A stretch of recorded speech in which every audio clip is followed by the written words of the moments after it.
heck is this about?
Ta-da!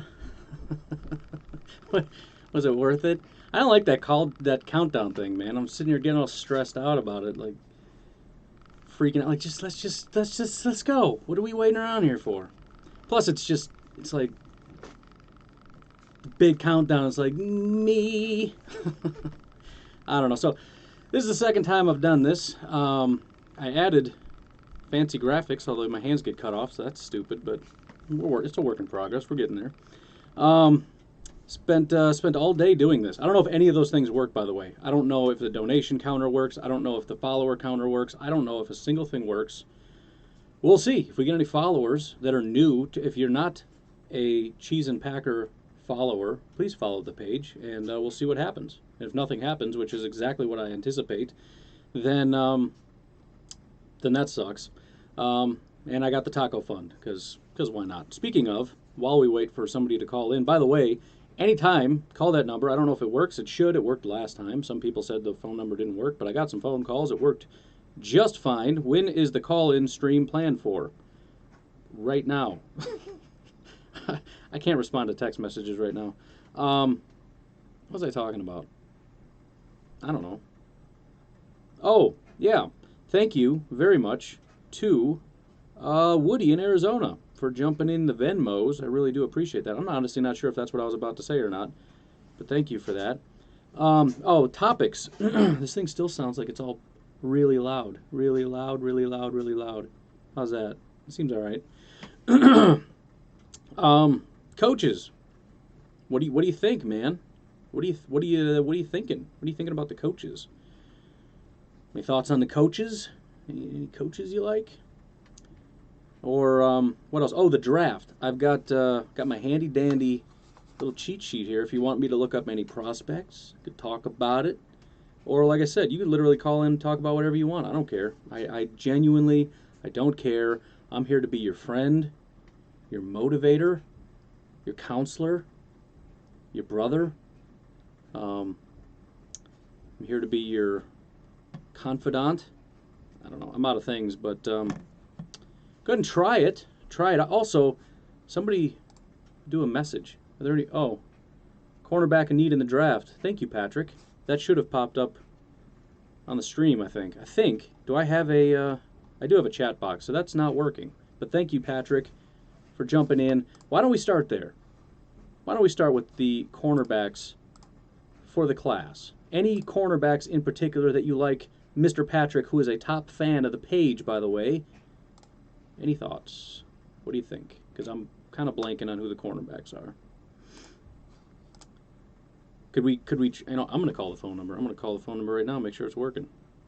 While we're waiting for Patrick, hey, thoughts on Wade Felipe? Well, well, Josh, first of all, Packernet podcast is my thing. I talked about Wade Phillips a little bit. Wade Phillips, first of all, he's all over Twitter, which is awesome. Basically sounds like he really wants the job, but he's just going to kind of, whatever happens, happens. I hate to dog the guy, and I'm not going to dog the guy. I shouldn't even say that. The biggest issue, as I try to type and talk at the same time, that I have with that whole situation is I'm just a little biased when it comes to the older kind of guys. You know what I mean? I just feel like the league is kind of getting away from him a little bit. I'm also wary of the fact it's not, hey, incoming call from me. All right, it is working. So you all are a bunch of liars and cowards, and I don't like you. Wade Felipe is, I worry that he's Mike Pettin. What did we say about Mike Pettin when we hired him? He's never had a bad defense. DVOA, top 5 every year. He's had just an amazing, brilliant mind. Same with Dom Capers. He's brilliant. He's amazing. He's all these things. And it's all true. But he wasn't very good. So I think I want somebody that's a little bit more younger, a little bit more in tune with modern defenses, a little bit more hungry. Somebody that's really wanting to break into the scene as opposed to somebody who's like, I might retire, I might take a job. Whatever. I might do both at the same time. I might take a job and be semi-retired while I'm doing it. I don't know. So I'm not super into it. And again, the fact that he didn't get a job maybe he took the year off. Maybe people were begging him, please come work. And he's like, no, I just can't. I need to take some time. Unless the Packers call, then I'll do it. But those are my thoughts on Wade Felipe. What else we got going on here? Do you think we will keep Jamal? Well, I think we all know Aaron's probably out. Kind of interesting on Jamal because I think they really like Jamal, but it's also a weird dynamic where I feel like if we keep Jamal, Jamal's going to be our top guy, and then we drafted A.J. Dillon in the second round to be our backup, and that whole dynamic is weird to me.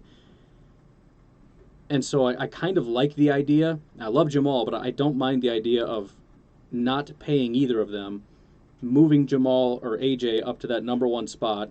We have Dexter. We draft somebody who hopefully becomes sort of that number two. We get maybe like an Aaron Jones-esque kind of running back, and then it's A.J. Dillon, new guy, Dexter. I don't hate that. I mean, I'd love to keep Jamal because he does a great job, but I feel like we're paying a lot of money for, and a lot is relative, but I think, again, not trying to sound mean, but I think he's rather replaceable in terms of what he can do as a runner. So I think we invested a lot in a running back, and I think we should take advantage of that and roll with that, you know? I mean, take the good with the bad. The bad is nobody liked that you took a running back. The good is we don't have to pay a bunch of money for running backs. So, I mean, I'll be happy either way, but with the financial situation the way that it is, I'm okay if we decide to move on. Should we re-sign Aaron Jones to $14 million a year? No. I don't think we should re-sign Aaron Jones to $14 million. I don't know if that's exactly what your question is, but no.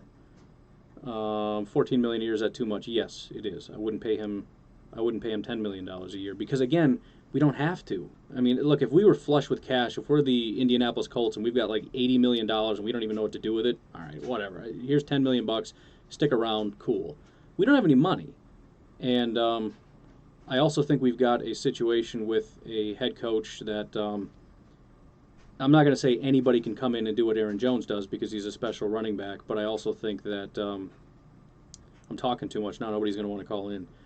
I also feel like similar to what we see with the Minnesota Vikings, similar to what we've seen with the Rams and what we've seen with the 49ers and teams that run kind of similar styles of offenses that Matt LaFleur runs, you're going to see a lot of production from running backs. I just think that that's the reality of the situation. Not everybody's going to be equally as good, but I also think A.J. Dillon, when you get him acclimated to what we do here, is going to be really good, and we're going to regret paying 14, 10, 12, whatever, $1 million to Aaron Jones. So, no, I'd rather not. Is Devin Funchess playing next year? It's kind of a non-issue, I guess, for me, just because I don't expect much from him, but we also don't have to pay him much, so I guess I don't really care. It would help from a depth standpoint. That's fine. That's fine. I'm going to pause for a moment. Asante Samuel. All right. See, now he got me the list. I was just going to say I'm going to pull these up. This is a call-in show. I'm not supposed to be talking. I have a podcast to talk. You talk. I don't have to do anything. You do the talk. You tell me your opinion. What do you think? Why doesn't Josh call in and tell me what he thinks about Aaron Jones? Should we pay him? How much should we pay him? Cornerbacks. What do we know about cornerbacks? I'm just pulling this up. I'm not telling you nothing. You figure it out yourself. I am going to look these guys up, though, while I'm waiting. I already did talk about Asante Samuel a decent amount, so I'm going to skip that. We'll go with Eric Stokes first. Looking for Eric Stokes. Up in this Fiji. Oh, my goodness. We got a good call. If I can figure out how to answer it. Hi, welcome to the show. What's your name? Hey, this is your old buddy JJ. Oh, jeez. Hi, JJ. How's it going, Ryan? Pretty good. What's going on, man? Hey, I sent in one question ever to your voice line for the podcast back in the day, and that was why the heck do we keep Sean Mannion around? So, a season later, kind of feel pretty vindicated there, but I was curious, what do you think is the biggest priority here in this off season? As we try and run it back one more time.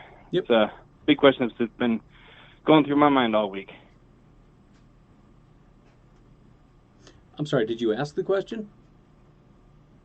Yeah, I'm Oh. curious what do you think is our biggest priority here? Because that's what I've been Oh. thinking about all week right now. Is Gotcha. like last year I thought was pretty defined. Let's roll out the kinks in the offense and get them clicking like they need to be. That was pretty apparent a year ago, and now I'm not really sure. What are we trying to do this off season? Not fall apart. I think I like the team. I mean, we got like I talked about all the cornerstone pieces we have. We just got to make sure we don't go backwards a lot. And the one thing that really scares me is corner. If it's Jair and nobody, that terrifies me. I mean, the offensive line they did a good job, but I'm still iffy on it, especially if Corey Linsley leaves. What does that even look like? Are we going to have, who's our right tackle? I don't know who anybody is and who's staying and who's going. I don't know what's going on. I don't know what's going on with David Bakhtiari and his injury. So I'm worried about that. We just talked about running back. I don't know what's going on, exactly what the running back room is going to look like. It's just a matter of let's please not fall apart like the Vikings did. They lost several core pieces, and their team, they went from being a contender to being pure garbage. And I don't want to be an embarrassment next year. So just try to stay afloat. And I think that's part of what my fear was about getting rid of Pettine, is I know if we keep Pettine, we're at least not worse. And that's what scares me, I guess, about getting rid of Pettine, is I'm scared we go backwards. Because it's hard to even maintain as good as we were this year. So that's a massive fear. But I think they've done a fantastic job so far as hiring the right GM, hiring the right coach. They went out in free agency to get edge rushers. They got amazing edge rushers. So, I mean, everything they've done for the most part I've been blown away by. So I'll trust them. I'm just worried. If we straighten out special teams here to where it's just not a liability, I feel like that in and of itself already takes us to the next level, where we're not always asking Rodgers to dig us out of a hole first before he does some benefit for us. Right, like I said, I was saying that before too, where it's like special teams is so boring these days. Nothing ever happens, but that's all we need. Everybody just starts at the 25. That's just automatic. Everybody, when you kick it to the 1, they make it to the 25. Everybody stops. The Packers special teams has been so terrible, though. They kick it to the 1, we make it to the 10, and when we kick it off to somebody, they make it to the 40. It's such an unfair balance. Just be average. Just be normal. Let's just everybody start at the 25, and that's fine. I don't need you to return touchdowns every third game. I don't even care about that. Just start at the 25 and make them start at the 25, and that's it. That's all I care about. Couldn't agree more. All right, JJ. I'm going to go ahead and hang up on you. I'm going to hang up on you, JJ. All right, I'm calling from the fishing chain, so just get back to fishing out here. That's awesome. All right, take care, man. I got to figure out that whole thing. Like, how do I rudely say it's time to move on now? Politely say, no, we'll stick with rude. I'm better at rude. I'm good at rude. I'll just stick with rude. I should not even tell people I'm hanging out. I should just hang up on people. Mid-sentence. Can somebody call in real quick? Do me a favor. Call in. We'll have a conversation. We'll have a quick little chat. Hey! Oh, man. I'm going to feel so bad if I do this. I'm not going to do it. Hello. What's your name? Hi, this is Danny D, longtime listener. How you doing? Doing great. What's going on, Danny D? Not too much. So, to be honest, I'm a little surprised that the Packers did let go of Mike Pettine this late in the game, I guess. I've been seeing like a lot of teams sign younger and guys with like not big names yet. So my question to you is, with us being late into the defensive coordinator move, are you kind of concerned about that, or you think it's more of a look at the draw? What are your thoughts on it? Well, when we got our head coach, we got kind of an early jump on it, which was a big benefit. Yeah, that does kind of concern me. I guess my thought is, hold on, I'm going to do that rude hang-up thing. Boom, Danny D, in your face. Thanks for listening. I don't think, I mean, if there was a concern about there's nobody out there, right? I just don't think that they're going to blindly go into this like, oh, man, we fired a guy. Maybe now we should start looking. Oh, shoot, there's nobody here. That sucks. Hey, Mike, you want to come back? I think going into this, they have a plan. They have a list of guys, probably some internal guys that they would be comfortable with today. Jerry Gray. And so they've probably got a list of names right now that they like. that they are willing to, that they've worked with in the past, that they know, worst case scenario, we got this guy right here ready to go. And then they're going to broaden that. I want to talk to that guy. I want to know that coach out in Cincinnati, the whatchamacallit, head coach? I think he's the head coach. I don't know. But I want to go talk to that guy, see what he's about. Bring some people in that we don't know. And then again, worst case scenario, Gray, boom, this guy, Wade Phillips, you got it. So that's my hope. I have that same kind of fear of, shoot, maybe there's nobody out there and we're going to end up picking from a group that we don't like. But I have to assume they're not going to do that, and that they've got a list of names already picked out. All right, I'm going to go to Eric Stokes since it's sitting here. 6'1", 185 out of Georgia. I should pull up my big board, but I don't have a lot of time for that, so we're not going to do that. What do we got? He's played 3 years at Georgia. Seems as though 2020 was not the greatest year ever. Georgia did play, a lot of teams you got to watch out because they played like 40 snaps because of, it was a COVID year or whatever. Georgia played quite a bit, so his seeming regression, at least as far as PFF is concerned, doesn't have anything to do with that. Now, his passer rating is fantastic. I don't exactly know what the issue is, but he's graded out consistently pretty well all 3 years. A lot of these guys you'll see, first year trash, second year not bad, third year really good, and then you're kind of worried if there's like that one big blow up year, if that was kind of flukish or whatever. Like our quarterback Jordan Love, he had one really good year, and if he had got drafted that year, it'd have been maybe kind of fluky because the very next year everything completely fell apart. This is more consistent. Again, it was a little bit of a down year, but still good for 3 years. 82, 81, 72 were his grades. NFL passer rating starting in 2018, 54.3, 82.6, 43.6. He's never really given up a ton of yards except in 2019. Even then was 356, which is not a lot. That's about what Jair gave up this year. So, as far as what you're looking for, the size is not an issue. 185 is a little bit small. The run defense grade is there. The tackling grade is phenomenal. The coverage is there. The statistics look fine. Again, I haven't watched any of these guys, but there's no, like with Asante Samuel, look at him and say he's small, which Jair is too, which is fine, but you kind of wonder, I wonder if the Packers aren't interested in that kind of a thing. But with Eric Stokes, it's like, yeah, you like Eric Stokes? Cool. I'll have to check him out. I don't see any problem with him here. There's a lot of guys that I look at and it's like, it's a little bit iffy, but Stokes is not one of them.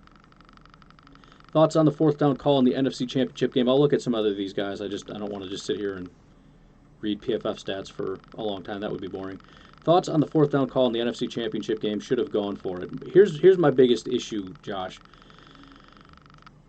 I think the consensus is you probably should have, and obviously looking back, can somebody please follow the page just so I can see if this is working? I should unfollow and follow it. Anyways, I have about this much. The camera's over here. I moved it. It's sitting on a cup. This much faith right here that they would have gotten the first down and then gotten the 2-point conversion. I don't remember ever. I don't remember one time this year they converted a 2-point conversion. Now, maybe they have.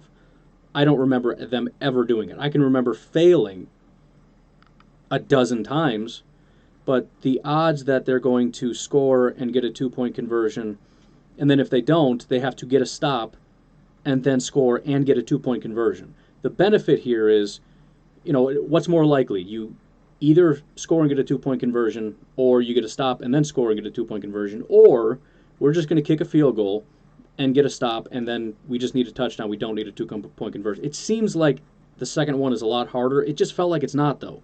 Take the points. They're sitting there. Can we get a stop? Of course we can get a stop. And the defense basically did. If you look at it, I think Aaron Rodgers, if they didn't throw that flag, Aaron Rodgers would have gotten the ball with like a minute and a half or a minute and something left to go get a touchdown, and you don't even need an extra point after that.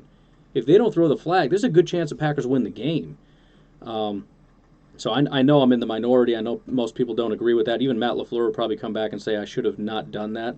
Aaron Rodgers didn't seem happy with the call. I completely understand the call. Because I had no faith. I mean, they tried, 3 times from where they were. They couldn't get a touchdown. We're going to ask them one more try to get a touchdown and then convert a 2-point conversion, which I don't think they've done all year. I think there's no way. I don't think there's. I give it a 2% chance that we win if he goes for it right there. draft Travis Etienne in the first. Why? That's my question to you. Feel free to call in. Short list on DC. I don't really have one. I did talk about it on the podcast today. I already forgot the guy's name. One guy that intrigues me really quickly. If I can Google his name. That's not the right guy. I don't know. Who was the defensive coordinator last year, dummy? Oh, James Bettcher. Not going to be very popular, just like the fourth down call. Nobody's going to agree with me. James Bettcher kind of stuck out to me for the... This is not what was supposed to happen, but this is fine. The reason he stood out is, although the Giants' defense wasn't great, it was way better than it should have been. I think in 2019, they were the 30th ranked defense. I think in 2020, they were the 9th ranked defense. That is a terrible football team. They don't have any edge rushers. They don't have any corners. They don't have anything on that team. So that's impressive. That to me kind of blew me away how good they were. Beyond that, the things that really worked very well were things like defensive line. Incredibly good defensive line. Also, very interesting note, they went out and brought in 2 Green Bay Packers, one of which was Blake Martinez, who had a phenomenal year. Mike Pettin had no idea how to use Blake Martinez. Now, that's not, I mean, maybe it just didn't fit the system, whatever, and he's a better fit over there, whatever, but that to me is just like, if he had been our defensive coordinator, we never would have gotten rid of Blake Martinez, because he went to the Giants and was phenomenal. And remember, we have better pieces than the Giants do. I don't know about better defensive line overall, but Kenny Clark is probably a better player than the guys that they have. They do have like 4 guys that are pretty talented. But the ability to take not very good players and make a pretty good, stingy defense is impressive, especially for a team that has really good players and doesn't seem to get a lot of production out of them. We want somebody that can come in and get the best out of his guys, and I feel like Pettin, that was his biggest issue. The defense wasn't bad, but it wasn't up to the standard when you consider the best corner in football. Zadarius Smith, Rashawn Gary, Preston, Kenny Clark. The production we got out of him was a borderline embarrassment. I mean, he should have been a Pro Bowler. He should have had double-digit sacks. I mean, he should be a premier defensive tackle, and instead it's like, you had a couple good plays here and there, got a sack here and there. It was nowhere near good enough. I mean, we're talking one of the better safety duos in football down the stretch. It was nowhere near good enough. So Bettcher does... it kind of got me thinking a little bit. When I saw his name and I looked at it, I'm like, I don't want this guy. Giants defensive coordinator, that's stupid. But the more I thought about it, I don't hate it. So I haven't really put a ton of thought into it, but that one jumped out at me when I looked at it on the podcast today. Should we trade Preston Smith? I don't know exactly what we're going to be able to do with Preston Smith. I tend to think he's going to walk and we're going to get a comp pick for him. But I don't know. I don't think he's going to be back. I'll answer it that way. Chris didn't respond on the Travis Etienne. I'm not saying he's not a good football player. Packer fans will lose their mind. So I'm just curious what your rationale is, because I feel like most people would be very angry if we drafted Travis Etienne, the running back. Got it to work. Too buzzed to call in, though. What you talking about, Goose? Don't forget the holding they ignore. I know, well, that's what I'm saying. Had they not made that dumb call, if they didn't throw the flag, then they punt, and we get the ball, we score a touchdown, game's over, Packers are going to the Super Bowl next week. It's not automatic we score a touchdown, but if we had to get a stop and then again score and then get a 2-point conversion, I just don't think we win. I really don't. Blake wanted too much money. Yeah, I know. I mean, from a financial standpoint, maybe we wouldn't have kept him anyways, but it's just the general point of when you're talking about, and I know this isn't exactly how it works, there's a scheme aspect, there's certain things that factor into it, but getting the best out of your players, here's what Pettin got out of Blake, as low as I can get. Let me just get my knuckle in there. Here's what Bettcher got out of Blake, right? So it's intriguing, I guess is all I'm saying. Should we pursue J.J. Watt? No, absolutely not. J.J. Watt is way too expensive. I think he's at that point in his career where he's starting to fall off a little bit. He's one of the better pass rushers that the NFL has ever seen, ever. Like, peak J.J. Watt is about as good as it gets. Sorry about the background noise. We're doing laundry. But, I mean, it's just he's not worth the money, and we can't afford him. And he's also injured constantly, so I don't know that we get a ton of value out of that. So we're going to run this until 3 o'clock. We've got 4 more minutes. Yes, Mike, that's sort of what I'm thinking. So I got about 4 more minutes. If somebody wants to jump in, make one more call. Again, anybody, I'm just going to No, I'm not going to. If anybody has the ability to follow Cheese and Packers, or just comment, I already did, and your thing's not working, you suck at setting things up, that'd be great too. Also, we could test the taco fund if you want to like donate 50 cents, see if that works. Just a thought. We got 3 minutes to kill. Can this be a top 5 defense? Yes. And that's what excites me about getting a new defensive coordinator. The thing that scares me about getting a new defensive coordinator is the prospect of it getting much worse. The thing that excites me is the talent level of the individual players is a top 5 defense. The Rams were a number 1 defense. They got 3 good players, right? 2 corners and a defensive tackle. Their safeties, you couldn't even name them. The rest of the defensive line, nobody cares. I mean, nobody cares about that group. Dominant. The Tampa Bay Buccaneers, dominant defense. Who? Why? Because of Sue? He's 400 years old. Nobody cares about Ndamukong Suh. Who? Fast linebackers, which, by the way, one of their linebackers is massively overhyped. He's not very good. You're telling me 2 good linebackers is why they have one of the best defenses in football? No, it's about getting the best out of your guys. And when you talk about the full potential of this defensive unit, absolutely you can be top 5. Did I hear the cap may not be as bad off as reported, the 175? I did. I saw it could be as high. I mean, this was a long time ago. I saw that it could be as high as 200, which would be pretty massive. That gets us almost back into the black, just right there. That would be huge. We'll have to see exactly what happens with that. I don't really know. Obviously, I'm hopeful of that. Mike Jackson said he followed Cheese and Packers, so I don't know. It's not working. I don't really know how to set that up. We'll figure it out. Will the Packers pursue a cheap receiver in free agency? Will they pursue anyone? See, that's a good question. I don't know about receiver exactly, but just something about the way that Brian Gutekunst has been talking, and this is why I've been telling people not to worry about the cap, because I don't think the Packers are worried about the cap.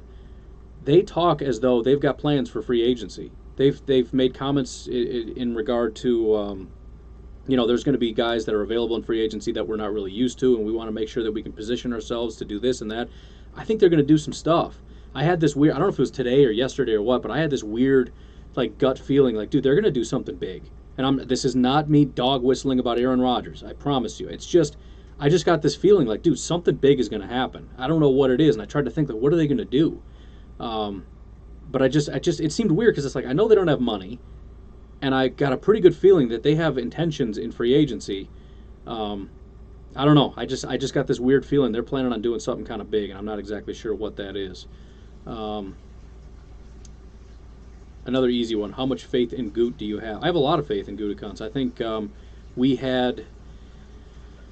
we saw him go out in free agency and get guys that nobody thought was interesting. Zadarius Smith, everyone shrugged their shoulders, including myself. And then when I saw how much we were paying him, I thought, that is kind of stupid. Preston I liked more, not because I thought he was a better player, just the price made more sense. But, I mean, you look at that, you look at Amos, who was one of the better safeties in football this year. Billy Turner was not very good in his first year, but he basically saved what season we had this year. If we hadn't had Billy Turner with all the injuries, we'd have been in a lot of trouble. I mean, he's done some that's not even speaking about the draft picks. I mean, his first-round record is unbelievable. Jair and Savage and Rashawn. You look at Elton Jenkins in the second round. You look at A.J. Dillon, looks like he's going to be a star. We still haven't seen DeGuara. He looked really impressive before he got hurt. Kamal Martin looked like a really impressive player from the little bit that we've seen. They didn't play him as much, but he looked really impressive. I have a lot of faith. And partly when you look at it, from the coaching standpoint, right? They had to go out and find a head coach. They found Matt LaFleur. They did a fantastic job. I trust that Brian Gutekunst and Matt LaFleur are going to be able to find us a very good defensive coordinator, somebody that fits, now that they've had a chance to look at this defense, look at what they need, look at what they don't have, look at all the things that are going on, the defenses that they admire that they've gone up against that they can't quite get past. These are the guys saying, we need one of those guys in this room, and we can go out and get them. I'm a huge fan of Brian Gutekunst. I know some people aren't, and they're really mad about what happened with Jordan Love. I'm a huge fan. I don't know how long it'll last. Everybody kind of has their period of time and things start to fall off, but I would not want anybody else right now. Gut and Matt LaFleur give me high hopes, 100%. Would the Packers even try to move in the draft to take someone? Move up? I don't know. I mean, the obvious answer is yes. It's all about value. But I'm trying to think what exactly, generally you're not going to move up for like a linebacker. I mean, you could, but are there needs aligned with somebody that you'd want to move up for. I don't know that that's necessarily the case. But again, it all kind of comes down to value. For example, if you've got, let's say there's one guy, if we're picking at pick, what are we picking at? 29? I don't even know. Let's say it's 29. And we're at pick like 26. And you've got there's one guy left on your board, because the way the boards are structured, it's not exactly a board like the way we do it. It's in tiers. So you've got sort of your top tier, which are like the top 5 guys, your second tier, whatever. So let's say you've got one guy left on that second tier, which you would take in, let's say, the top 12. If he's there at pick like 26, which, could realistically happen depending on what other people think of him or whatever, you move up, and it really doesn't matter what position they are. This guy should have been gone at pick 12. We get a fantastic value. Of course we'll give up a 4th round pick to move up and get this guy, or a 5th round pick, or whatever it's going to take to move up. So those kinds of questions are always hard because there's so many variables. Who's the player? What's the position? What are our needs? What is it going to cost? What does the board say? So yes, they would always be willing to move up depending on the situation. They'd always be willing to move back depending on the situation. The exact opposite is true when the board is the other way around. If we're sitting here, and even if there's somebody that's a position of need, let's say we really want an offensive tackle, and the guy on the top of our board is an offensive tackle. However, it's a terrible value here at 29. We think this guy is like a mid-second round pick. We're trading back. We're gonna do everything we can to work the phone and say, please come up. Hopefully somebody else has a completely different board than we do that says that they've got somebody they really like, they're willing to come up, we want to go back, get it some extra value. So it's more situational and based on that kind of stuff, as opposed to, in early February, late January saying, you know what, I think we want to trade up. I don't really think they're thinking in that regard. We are past 3, but let me see if I can clean up these comments here. Favorite Packer moment of the season? It's funny, I actually just had somebody, or for the Packernet newsletter, make sure you jump in on that. I don't have a link or anything for you, but we do have a Packernet newsletter you can join. If you would like to reach out to me, I'll get you hooked up. But that was one of the things, is asking me and the other guys some of those questions, and I had to think of one. And I couldn't think of one, obviously, on the spot. There's so many memories. But the one that stood out that I thought would be fun, that I knew the other guys wouldn't pick, was A.J. Dillon's 30-yard touchdown run on 4th and 1. I mean, just the total encapsulation of what that was. That it was a game in Lambeau, in the snow. It was a team we were not supposed to beat. We absolutely stomped them out. I mean, it was one of the more dominant performances by the Green Bay Packers all year. And it featured A.J. Dillon, who is probably the future of our running back room. It was a 4th down play. It was his biggest run of the season, 30 yards.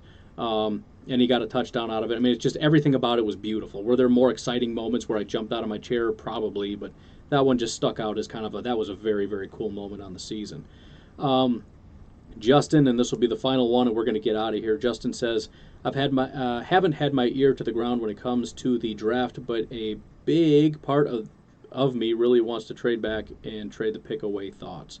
Again, it kind of just depends. Generally, when you're at the very back of the first, you're kind of, if we just think about it in terms of first round guys, right? Let's say that's our tier, first round guys, second round guys, whatever. Usually the first round guys burn out at about pick like 25-ish. I mean, it again, that's completely random. Depends on the depth of the draft or whatever. There might be 40 first round guys on your board this year or whatever. But I think generally, from what I've heard anyways, these teams have maybe like 20 to 25 first round guys. So if you're picking like 29-ish, you're probably looking at a second round board. That's not to say you wouldn't take one of these guys if you really like them and you're worried about losing them or whatever. But I think generally trading back is not the worst thing. It's always depressing when you do it. But the other cool thing about it is there are some guys that, at least at this point in time, are seen as like late first, early second round quarterbacks, which are usually teams you think about Lamar Jackson, guys trading back into the first round to take that quarterback to get that 5th-year option on the quarterback. But you got guys like Mac Jones from Alabama that, some people think he's going to go top 15-ish, but I think generally with the boards, the way they pan out right now, he's kind of a late first, early second round guy. And also Kyle Trask is another one that I think could be sort of that late first, somebody trades up to get kind of a prospect. And if you look at the teams real quick, I'll pull these up here. If you look at the teams that are at the front that may not get a quarterback, that may want one, teams like the Atlanta Falcons. Maybe they just take a quarterback, maybe they don't, I don't know. But if they do, what about, let's say Jacksonville, the Jets, and Atlanta take quarterbacks. You've still got Philadelphia might be somewhat interested. Detroit 100% needs a quarterback. You've got Carolina. You've got Denver, possibly Dallas if they move on. I guess we'll take this call, but you could see those teams wanting to trade back up in. What's going on? What's your name? What's your call sign? Hey, so this is Chuck. How we doing, Dr. Schlip? The long-time listener, first-time caller here. Hi, Chuck, with the fake accent. Hey. How are you? Doing well. So, question about the schedule. Way off the draft, completely changing gears. Okay. Okay, so we play the same place teams that won their divisions last year, correct? Sure. Okay, so who determines where that game is? I've never been able to find anything on the Google machines or nothing. As far as home or any of away that. or whatever? Correct. I did know that. I don't remember exactly how that worked, because I know there was some controversy a while ago about we had faced this team like 3 times and it's always at their home. I think what it is for that division it has to be 2 home and 2 away, something to that regard. So if you're facing the NFC East, there has to be 2 home and 2 away. So you might end up facing the same guys at home twice. Whereas, it seems like it should be once here and once there, but really it's just for that division, it's 2 home and 2 away. It's something like that. I don't remember off the top of my head, but it is something to that regard. So that's kind of the best off the top of my head that I can give you on that. Okay. You got time for one more? Go for it. Okay. Does the Shanahan, LaFleur, all these guys produce actual champions since 1998? Champions in terms like teams that win Super Bowls? Correct. Well, the Broncos did, yeah. Right, 98. So there's one. That's all I get. I mean, the 49ers came close and missed. The Packers came close and missed.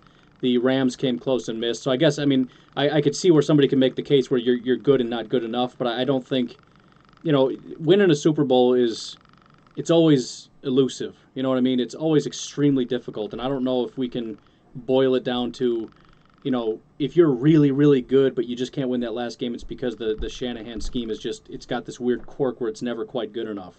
I can't quite boil it down that way. You can make the argument, and I get where you're going with it, if that is where you're going with it. But from my standpoint, I just think it's always really hard to win a Super Bowl, and if you have a system that is proven to dominate and proven to be ahead of the curve and proven to be a real problem for other teams' defenses and whatever else, I think that's generally going to be a good system. You look at the Andy Reid tree. You look at that and say, well, is that really any good? Well, it tends to be. Andy Reid seems to be doing pretty well with it. The guys that have left and gone elsewhere, they seem to be pretty good, but not quite good enough. So I don't really see it in that way in which it's not a very good championship style of offense. I just think the NFL is where they're headed, and I think that if you can incorporate that and do that well, you've got yourself a pretty good team, and I think the Packers are an example of that. And again, I'm not going to necessarily blame the scheme on that. I think, unless you can find some kind of a correlation that says there's something about this scheme that where you go to the NFC Championship game and suddenly your team forgets how to play football, but I can't quite draw that parallel. All right. Thank you, sir. All right, man. All right, let's see if we got this pretty well cleaned up now. I think I'm ready to bounce out of here. There is one more. I guess I'm saying I'm not that impressed with the prospects that'll be around 29. Yeah, and it's just too early. I could tell you who on my board is at 29, but that's going to change. There's going to be some guys that you never heard of that are at 29, some guys that are at 14 that are going to be at 29. We'll see how it goes. I'm not as far into it probably as you are, Justin, as far as actually watching the prospects. I don't really have a lot of favorites. I'm starting to develop those, but I don't really have it quite yet. But I think that's normal. I think when you're at 29, you kind of just, again, usually, like, if you're going to fall in love with guys, there's going to be like 15 of them. That was the cool thing about when we picked at like 12. You got like 12 guys, and it's like, we're going to get one of them. There's somebody that I love, Brian Burns or whoever, that's going to be there when our turn comes around. When you're picking at the back half of the first or the back end of the first, a lot of times you're kind of bummed at what's there. But again, Look at how good Brian Gutekunst has not just done in the first round, but second round, fifth round, So we can have faith that, just because we're not getting a top 15 pick, that we're still a good chance that there's some great players, and Brian Gutekunst is going to find them. So anyways, thanks for hanging out.